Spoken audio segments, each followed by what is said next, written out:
Far, far, far away, past the meadows and the woods, the mountains and the hoods, lived Ralph the wolf. Ralph traveled his pack, trail to trail they stuck together. He couldn't imagine life outside his pack. He knew it was the only way of ever living. But as that thought floated in his mind, the reasons for staying with them began to drift out of his head. His whole soul turned bleak, and was so inconspicuous that he didn't even know what had happened. Nightfall came and all of Ralph's pack had fallen asleep, but he stayed wide awake, so deep in thought. He stayed still for minutes. When he finally moved, he took a last look at his fellow wolves before silently drifting away. It was cold, but he felt relieved and content. Ralph! Ralph the Wolf!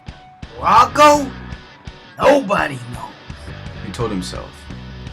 He went past the meadows and he went past woods. He went past mountains and he went past hoods. He was so content, he was so naive. Ralph had forgotten about his stomach. Luckily, it was finally morning again. He kept walking and found a pond. He chugged the water and felt filled, but he was still hungry. His belly needed food. Suddenly, he heard a noise. He looked up and saw a duck, right there in the middle of the pond. Stupid duck.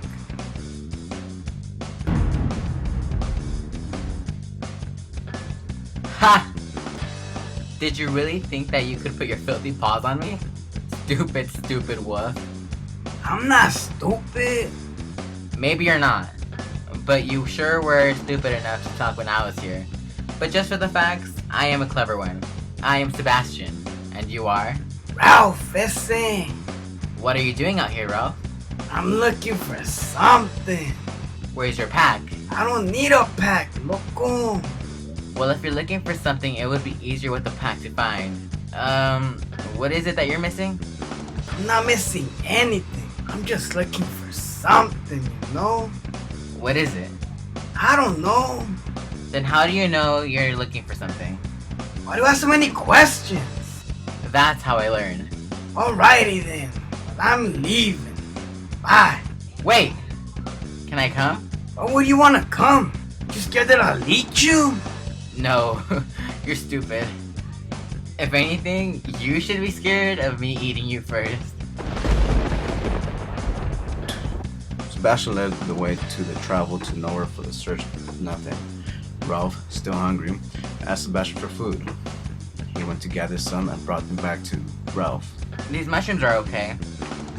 Ralph took a bite and felt woozy. I don't feel good. These mushrooms are distasteful. You sure if it's okay to eat them? Nope. But if you're really that hungry, I saw an armadillo right behind that bush.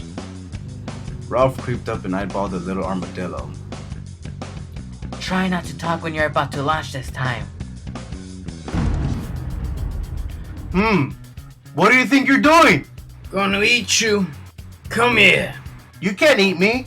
You can try, but no animal has ever broken my impervious armor. I am the toughest animal in the world. No one can break my shell. But you're only tough on the outside. If you didn't have that tough exterior, you would be so mushy and weak. Shut up. I am as strong as my shell. Are not. R2. Are not. R2. Wait! Why are you so defensive about it, armadillo? Because it's not true. I am not good with being interrogated. I'm leaving. You could just talk about it if you let us. Call my lawyer.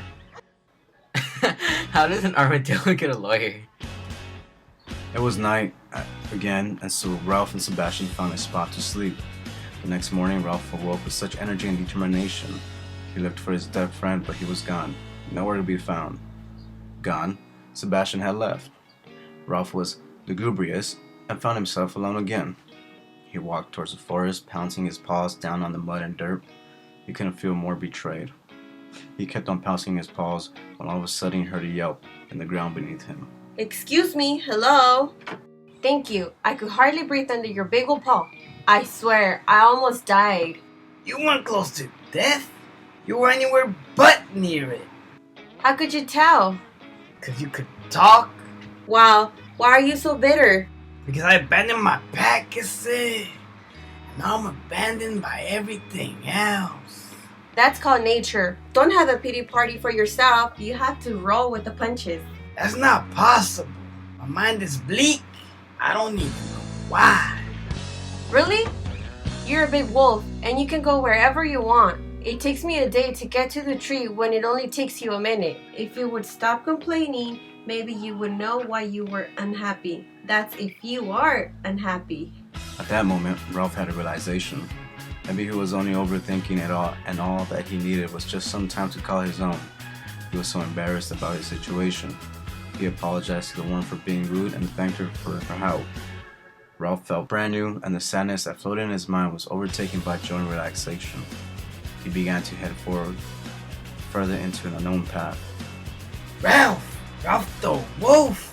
When I go, nobody knows. Ralph had discovered a new prospect.